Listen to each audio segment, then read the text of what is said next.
There's a world you can see and a world you were never meant to notice. A world where money moves without borders, where power exists without accountability, and where entire nations bend to forces they cannot openly acknowledge. It's not the world shown on television, not the one written in your school textbooks, not even the one debated in parliaments or Congress halls. This is the world underneath, a hidden network of wealth, influence, and untraceable transactions. This is the shadow economy that runs the world. To understand this invisible empire, we must return to where it began, long before the existence of modern banks, global trade, or offshore accounts. In the 16th century, mercantile empires like Spain, Portugal, and Britain discovered something extraordinary. Wealth could be moved secretly. Gold smuggled from colonies didn't need paperwork. Privateers hired by monarchs could steal from rivals, enriching the crown without the crown ever being directly responsible. Smuggling wasn't a side effect of empire building. It was part of the strategy. By the 18th century, the British Empire relied heavily on private trade networks that operated beyond official oversight. The East India Company, for example, became one of the first multinational corporations with its own shadow economy. It bribed local rulers, manipulated currencies, and controlled supply chains through secret agreements and military force. This was the beginning of the global underground economy, a parallel system that grew alongside legitimate commerce. Fast forward to the 20th century, and the world was caught in a new kind of war, one where information, money, and covert influence mattered more than armies. During the Cold War, both the United States and the Soviet Union funneled billions into hidden operations. Intelligence agencies supported coups, armed rebel groups, and financed proxy wars using secret budgets outside public view. Shadow money had become a geopolitical tool. In the 1960s, small island nations like the Cayman Islands and Bermuda realized something. They could become rich not by producing goods, but by hiding other people's wealth. With the help of major banks, many headquartered in London and New York, these islands created financial secrecy laws that protected clients from taxation, investigation, and public scrutiny. Soon, vast amounts of wealth flowed offshore. Today, more than 10% of the world's total GDP is stored in tax havens, hidden behind shell companies, trusts, and anonymous accounts. In the 1970s, after the global oil crisis, an agreement between the United States and Saudi Arabia transformed the world economy. The deal was simple. Saudi oil would only be sold in US dollars, and in return, Saudi wealth would quietly flow back into American banks and bonds. But behind this simple arrangement lay a deeper system, one that enabled trillions of dollars in oil revenue to circulate outside public budgets, funding covert operations, political influence, and arms deals that never appeared in official ledgers. Once the internet became global, money no longer moved through banks alone. It flowed through cryptocurrency exchanges, unregulated payment systems, online black markets, and shadow banking networks. Suddenly, trillions of dollars could cross borders instantly, invisibly, and without any clear oversight. The shadow economy had gone digital. The modern shadow economy isn't one thing. It's a web of systems, each designed to operate in the dark.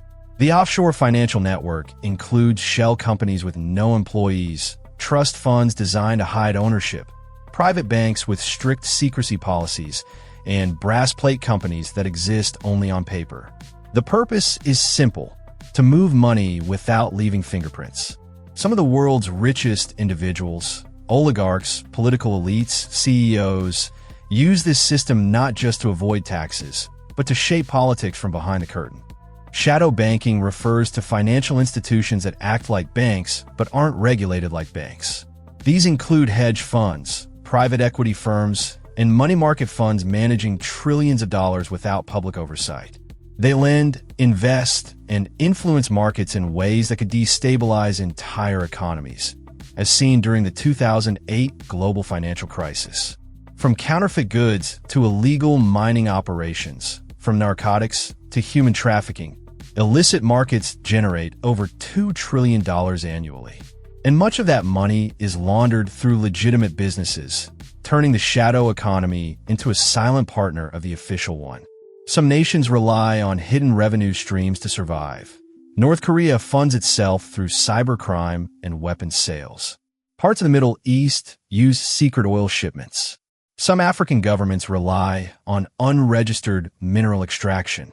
These shadow revenues allow governments to bypass sanctions, maintain political control, and operate without the pressure of public accountability. Today, the shadow economy is more powerful than ever. According to international financial watchdogs, up to 30% of all global wealth interacts with shadow systems. An estimated $2 to $3 trillion is laundered every year. More than 40% of multinational corporate profits pass through tax havens. Some governments rely on shadow revenues for 20 to 50% of their budgets. This hidden world impacts everything we see. Housing prices, where shadow money from anonymous investors inflates real estate markets. Elections, where dark financing influences political campaigns and ideological groups. Wars, where covert funding fuels conflicts that never appear in public budgets. Markets, where shadow banking creates bubbles and crises far from public view. Everyday life is quietly shaped by mechanisms most people never see. The world runs on two economies. One is measured by GDP, taxes, trade reports, and government budgets. The other one, the shadow economy, runs on secrecy, influence, and invisible power. It isn't just a problem of corruption or crime. It's a structural feature of modern civilization, a world too interconnected to regulate, too unequal to expose, and too dependent on hidden flows of capital to ever fully reveal itself.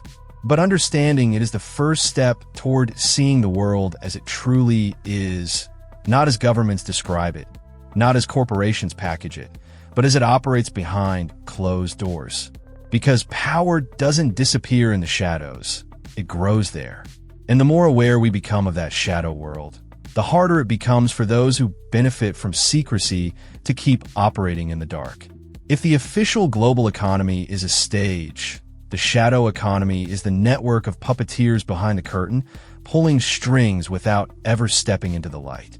Some of these puppeteers are individuals, billionaires whose names never make the Forbes list. Others are syndicates, private intelligence groups, financial intermediaries, and shell corporations with no employees, yet billions in assets.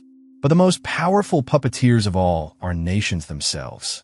Countries with the largest GDPs maintain shadow networks because power demands tools that laws cannot publicly justify. For example, when governments want to fund allies without sparking political backlash, they don't do it through traditional budgets. They move money through clandestine banks, cutouts, and friendly intermediaries. When sanctions threaten national interests, countries weave around them using covert shipping routes, proxy companies, and shadow ports. And when geopolitical influence is at stake, entire intelligence operations operate off the books. This isn't fiction. It's a global operating system, a system built not on transparency, but on deniability. At some point, the shadow economy stopped being a side effect of corruption and became a self-sustaining system with its own rules. In a legitimate economy, trust comes from transparency, invoices, records, contracts. In a shadow economy, trust comes from the opposite, secrecy, a shared understanding among participants that revealing anything endangers everyone. This produces a loyalty stronger than any legal contract. Risk, political, legal, financial, becomes a commodity. The more dangerous the deal, the higher the return. This incentivizes actors to move deeper into the shadows rather than step back into the light. When official institutions fail due to corruption, war, inflation, or incompetence, shadow systems step in. They provide credit where banks refuse loans, stability where currencies collapse, and supplies where sanctions block trade. People don't turn to the underground out of malice. They turn to it out of need. From cryptocurrency mixers to encrypted messaging apps to anonymous payment systems, modern technology has erased the old limits of covert trade. Shadow networks today operate faster than regulators can react. The result? a parallel financial universe that grows larger every year. To understand the power of this underground world, we examine 3 pivotal moments where shadow money redirected the course of nations. While political analysts often cite ideology or military overspending as the cause of the Soviet Union's collapse, declassified data reveals another factor: massive off-books capital flight. Throughout the 1980s, Soviet officials quietly moved billions into Swiss accounts and offshore companies. The empire hollowed out from within, eaten away not by foreign enemies, but by its own shadow economy. When the USSR finally fell, its wealth wasn't gone. It was simply elsewhere. Before tech giants became household names, many early innovations were funded through off-record government programs.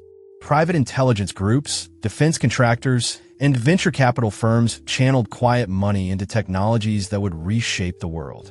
Today's digital infrastructure sits on the foundation of shadow funding mechanisms built during the Cold War. From the Middle East to Africa to Eastern Europe, many wars aren't just fought with guns. They're financed with illegal oil sales, smuggled minerals, unregistered crypto flows, and covert state funds.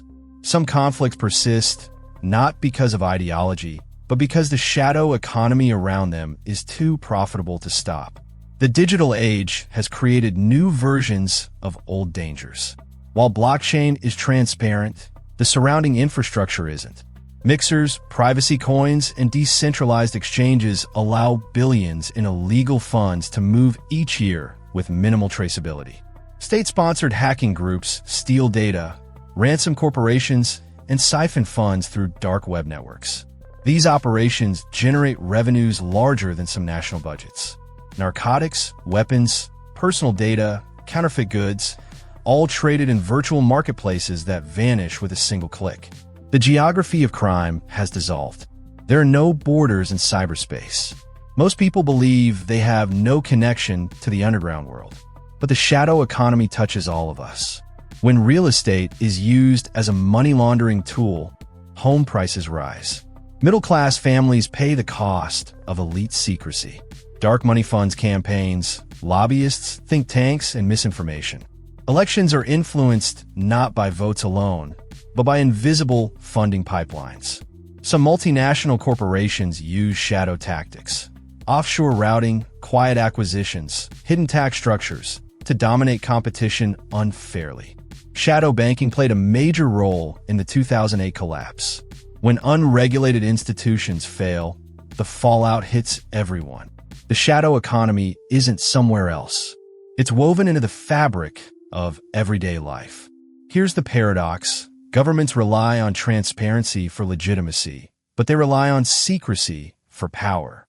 Every attempt to regulate the underground system collides with the fact that powerful nations benefit from it. Corporations profit from it, elites depend on it, and global markets require it. The shadow economy isn't an accident. It's a feature of a world built on inequality, competition, and influence. You cannot dismantle something that everyone secretly needs. The real question isn't, how do we eliminate the shadow economy? It's, how do we live in a world where the most powerful forces live in the dark? Because the strongest currencies today aren't dollars, euros, or yen. They're secrecy, access, and information. The shadow economy is the hidden bloodstream of global power, moving money, shaping nations, and influencing the future quietly, constantly, relentlessly. And now that you've glimpsed behind the curtain, you may never look at the surface world the same way again.